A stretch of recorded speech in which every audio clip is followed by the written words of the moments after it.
बैठिए यहाँ पर, चुपचाप बैठिए। अरे क्या कर रही हो तुम? बैठिए। अब जितना मैं पूछूं आप बस उसी का जवाब देंगे। आप मुझसे प्यार करते हैं? अच्छा ये कैसा सवाल हाँ हुआ? या ना? हाँ। आज तक मैंने आपसे अपने लिए कुछ मांगा है? नहीं। और अगर आज कुछ मांगू तो आप देंगे? अरे अच्छा ये कैसा हाँ सवाल? या ना बब्बल जी? हाँ बाबा दूंगा, बोलो। ऐसे नहीं, आप मुझसे वादा कीजिए। तुम्हें मुझसे भरोसा नहीं है? आप वादा करते हैं हमें जाओ। चल ठीक है, वादा वादा, तो तुमसे वादा करता हूँ। अब बोलो। आपके दिमाग में इस वक्त जितनी भी बेमतलब की बातें हैं, सारी बातें दिमाग से निकालकर फेंक दीजिए। नागिस्तान, नाग, सांप, मंदिर, सब कुछ। आज के बाद आप ना इस बारे में सोचेंगे, ना किसी से इसका जिक्र करेंगे। अच्छा ये सब मेरे हाथ में थोड़ी ना है। मतलब मैं खुद चाहता हूँ कि सारी बातें मेरे दिमाग में ना आए, लेकिन वो आती है, और जितना मैं उनसे दूर भागता हूँ वो मेरे इतने ही करीब आती है। ऐसा नहीं है बब्बल जी। बब्बल जी, मन की ताकत सबसे बड़ी ताकत होती है। आप खुद को समझाइए, कहिए खुद से कि इच्छाधारी नाग वाग कुछ नहीं होते। ये आपका सपना है, वहम है। बस आपको खुद एक बार इस बात की तसल्ली हो जाए, फिर आप आसानी से बाकी के लोगों को। अच्छा प्रॉब्लम बाकी लोगों की नहीं है, प्रॉब्लम मेरी है, और मैं तंग आ चुका हूँ। तुम नहीं जानती मैं किस दौर से गुजर रहा हूँ। इसलिए तो कह रही हूँ। अच्छा जो तुम कह रही हो वो उसका इलाज नहीं है, इतना आसान नहीं है ये। और एक बात बताओ, तुम अचानक मुझसे ये वादा क्यों मांग रही हो? वो सब मैं आपको बाद में बताऊंगी। आप फिलहाल मेरी बात सुनिए। जैसा मैंने कहा, सब कुछ भूलने की कोशिश कीजिए। नहीं, अच्छा मैं नहीं कर पाऊंगा ये, और सच कहूं मैं खुद भी ये सब भूलना नहीं चाहता। जी आप इच्छा पहेलियों से भागने में समझदारी नहीं होती, उन्हें सुलझाने में समझदारी है, और मैं भी इस पहेली की तह तक पहुंचना चाहता हूँ। कैसे समझाऊं मैं आपको?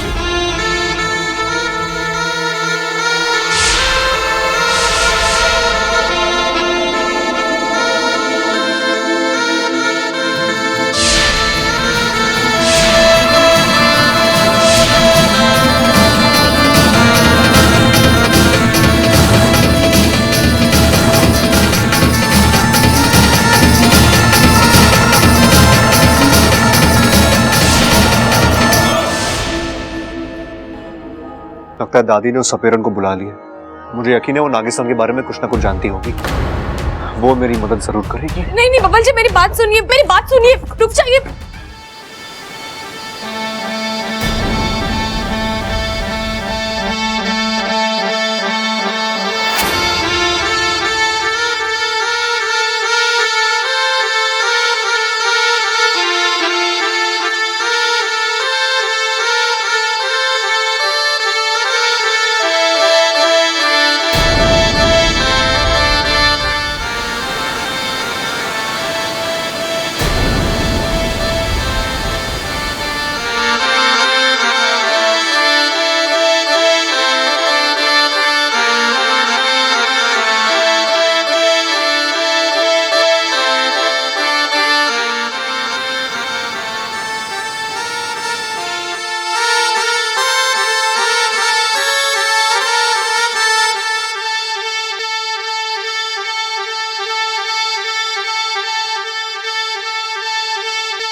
अच्छा तो तू बब्बल है?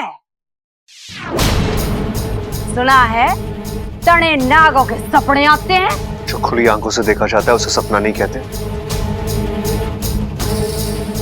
वो तस्वीरें मेरे दिमाग में छप गई है। ऐसा है तो अभी उन्हें बाहर ले आते हैं। बता, ये दिखाई देता है तन्ने? एक अजीब सी जगह है वहां सिर्फ नाग ही नाग है। कोई उसे नागिस्तान कह रहा है। एक बड़ा सा मंदिर है वहां पे,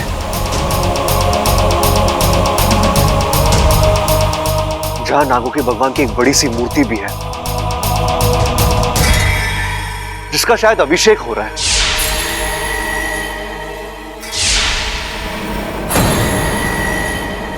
और इस माहौल में मैं भी मौजूद हूं।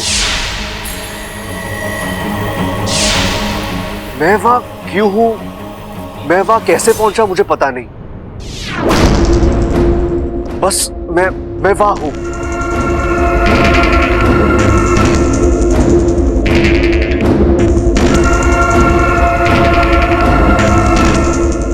बब्बल, हम इंसान हैं और हमारी कल्पना के आगे भी एक दुनिया है, और तूने उस दुनिया को देख लिया है। इस दुनिया के लोग भयानक हैं, इंसानों के दुश्मन हैं, और इनका सारे सपनों में आना एक बहुत बड़ा अपशकुन हो सकता है।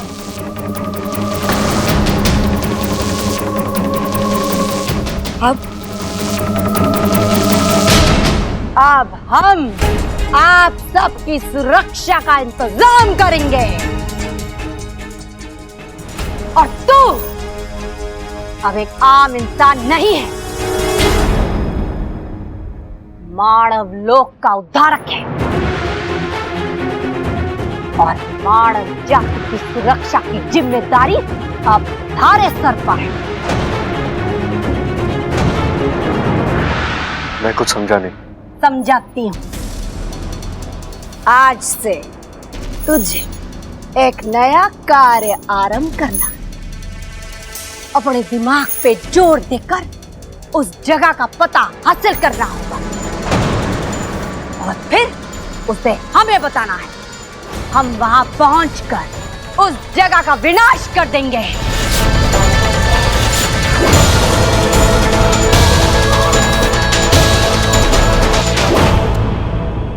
अगर इंसान नाम की प्रजाति को जीवित रखना है, तो इस नाग प्रजाति के साम्राज्य को ध्वस्त करना ही होगा।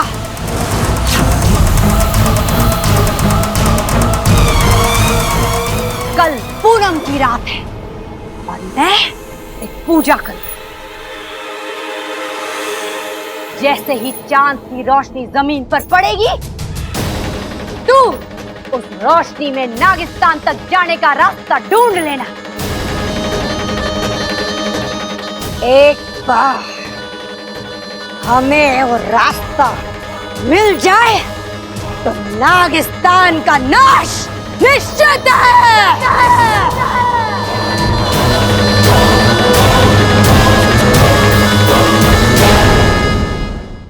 ये नागंजना फिर से आ गई। आई नहीं है पिताजी, लाई गई है हमारे संहार के लिए। ये तो वही सपेरन है जिसने कई नागों को वश में कर रखा है। अगर इसे यहां का पता मिल गया तो अनर्थ हो जाएगा, खत्म कर देगी वो नागिस्तान को।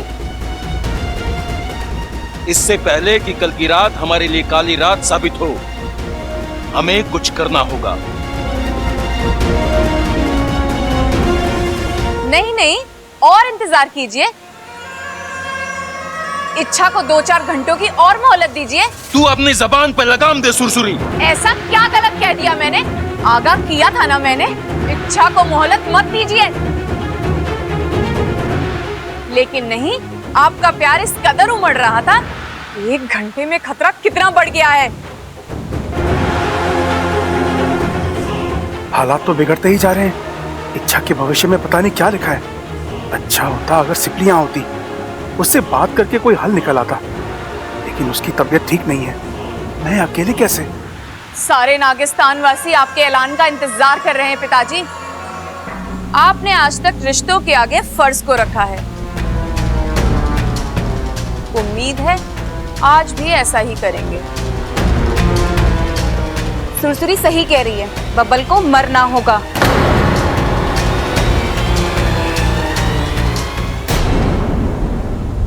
पिताजी, अगर आपको इस काम को अंजाम देते हुए तकलीफ हो रही है, तो मुझसे कहिए, मैं अपने फन पर जिम्मा लेती हूँ। मैं बब्बल को मारकर नागिस्तान पर आए हुए खतरे का खात्मा कर दूंगी।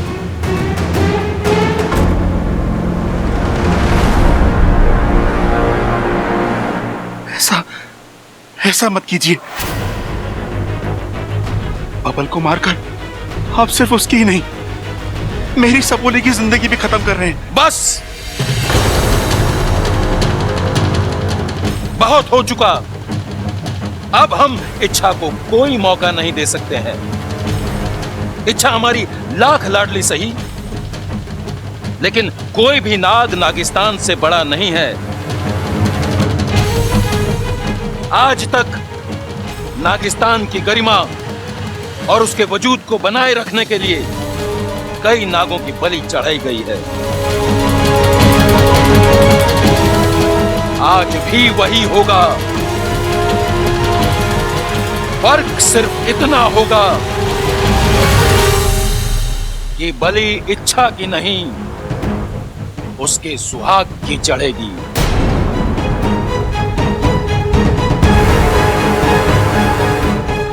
बब्बल को मरना होगा।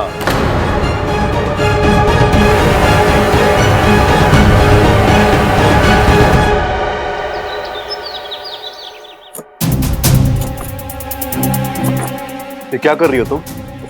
कपड़े क्यों पैक कर रही हो? कहीं जा रहे हैं हम? हाँ, कहाँ? पता नहीं, लेकिन यहाँ से कहीं दूर। क्यों? ऐसा क्या हो गया जो? कल रात इस घर में पूजा होने वाली है ना। हाँ? मैं नहीं चाहती आप उस पूजा में शामिल हो। इच्छा, वो पूजा मेरी ही भलाई के लिए की जा रही है। हो सकता है, लेकिन वही पूजा नागों का जीवन, उनका वजूद सब कुछ खत्म कर देगी और उसके जिम्मेदार आप बनेंगे बब्बल जी। मैं ये होते हुए नहीं देख सकती। मैं आपको कल की पूजा में बैठने नहीं दूंगी। पागल हो गई हो? बंद करो ये सब। इच्छा, तुम्हें नागों की चिंता है। तुम्हारा पति जीता है मरता है, तुम्हें उससे कोई फर्क नहीं पड़ता। बब्बल जी, मैं आपके पैर इच्छा, पड़ती हूँ। क्या कर रही हो तुम? पागल हो गई हो क्या? तुम्हें अंदाजा भी है तुम कितना अजीब बिहेव कर रही हो? हाँ, क्यों कर रही हो तुम ऐसा? इच्छा, मेरे लिए तुम्हें समझना, तुम्हें संभालना बहुत मुश्किल होता जा रहा है। मैं पहले ही बहुत परेशान हूँ, मुझे और परेशान मत करो प्लीज। बब्बल जी, नागों को मारकर क्या? फिर नाग? अगर इतना ही प्यार था नागों से तो शादी के लिए इंसान को क्यों चुना? किसी नाग से ही शादी कर लेती ना। मैं कल पूजा में बैठने वाला हूं, तो मैं अच्छा लगे ना लगे। रुक जाइए बब्बल जी, आपको आपके प्यार का वास्ता, आपकी जिद सब कुछ खत्म कर देगी बब्बल जी। आपकी इच्छा आपके बगैर नहीं जी सकती।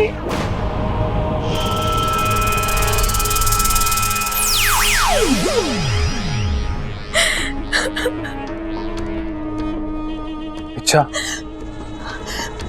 भागो, तू यहाँ बब्बल जी को? नहीं इच्छा, मैं बब्बल को कुछ नहीं करूंगा। मैं तो यहाँ मुखिया जी का संदेशा लेकर आया हूँ। उन्होंने तुम्हें नागिस्तान बुलाया, अभी इसी वक्त।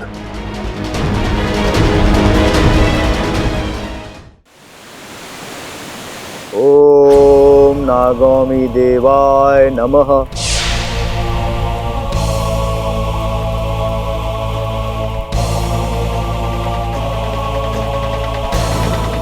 इच्छा, 1 घंटा खत्म हो चुका है और हालात वैसे ही हैं जैसे थे, बल्कि और बिगड़ चुके हैं। इस बार तू कुछ नहीं कर पाई। अब वही होगा जो नागिस्तान का नियम कहता है।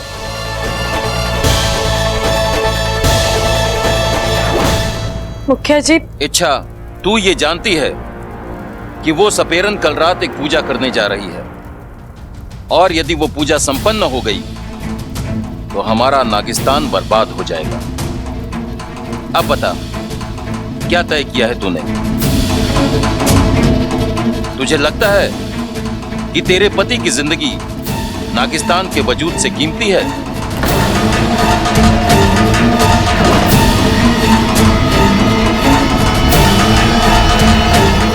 नहीं,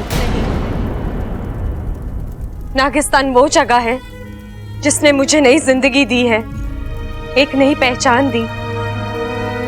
मेरी कर्म भूमि नागिस्तान है, मेरा अस्तित्व नागिस्तान की देन है। इस पर कोई आंच आने से पहले मैं खुद को खत्म कर लूंगी। बस, हमें तुझसे यही उम्मीद थी। अब तुझे अपने नागिस्तान के लिए एक और काम करना है। कौन सा काम? बब्बल के शरीर में तेरी आधी जान बसती है, तुझे वो जान वापस लेनी है। अपने प्यार की बलि देकर नागिस्तान का कर्ज चुकाना है। तैयार है?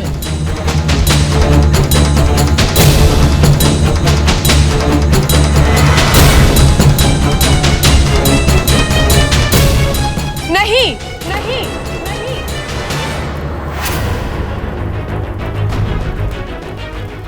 तूने तो अभी अभी कहा कि तेरे लिए नागिस्तान से बढ़कर कुछ नहीं है, फिर अब? मुखिया जी, इच्छा की जिंदगी में नागिस्तान और बब्बल जी दोनों एक जितने ही मायने रखते हैं। वो ना नागिस्तान को कुछ होने देगी और ना बब्बल जी को। मैं ऐसा रास्ता ढूंढ निकालूंगी जिससे दोनों सलामत रहे, खुश रहे। बस थोड़ी सी मोहलत। अब आया इच्छा का असली रूप सामने। कब तक की मोहलत चाहिए तुम्हें इच्छा? शायद कल रात तक की। काफी को सपेरन अपनी पूजा पूरी कर ले और नागिस्तान खत्म हो जाए। देखा नागिस्तान वासियों, इससे उम्मीद करना बेकार है। आप मुझे मौका दीजिए, मैं अभी जाकर उस बबल को डस लूंगी। अपनी फुफकार को रोक लो सुरसुरी। बब्बल जी को डसना तो दूर, तुमने उनकी ओर अपना फन उठाकर भी देखा तो? तुम लोगों ने कभी पालतू नागिन को देखा है? अगर नहीं तो अब देख लो। एक इंसान के लिए अपनों पे जहर उगलती पालतू नागिन।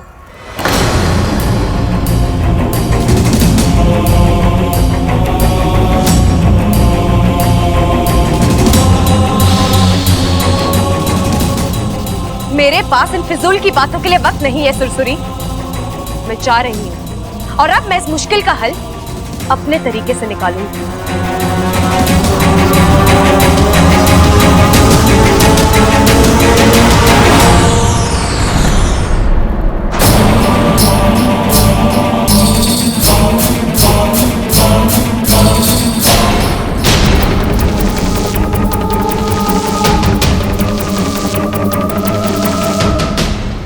इच्छा, मेरी बात ध्यान से सुन। आज से, बल्कि अभी से तुम मेरे वश में हो। अब तुम वही करोगी जो मैं कहूंगा। अब तुम अपने घर वापस जाओ। तुम्हारा रहन सहन सब पहले जैसा होगा, लेकिन मकसद नया होगा। बब्बल को जहर देना,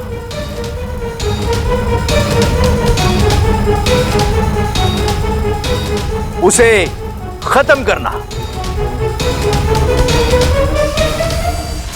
बोलो, तुम ये करोगी?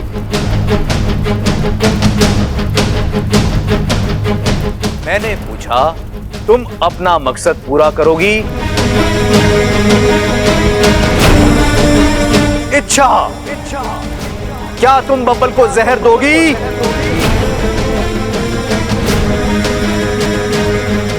हाँ।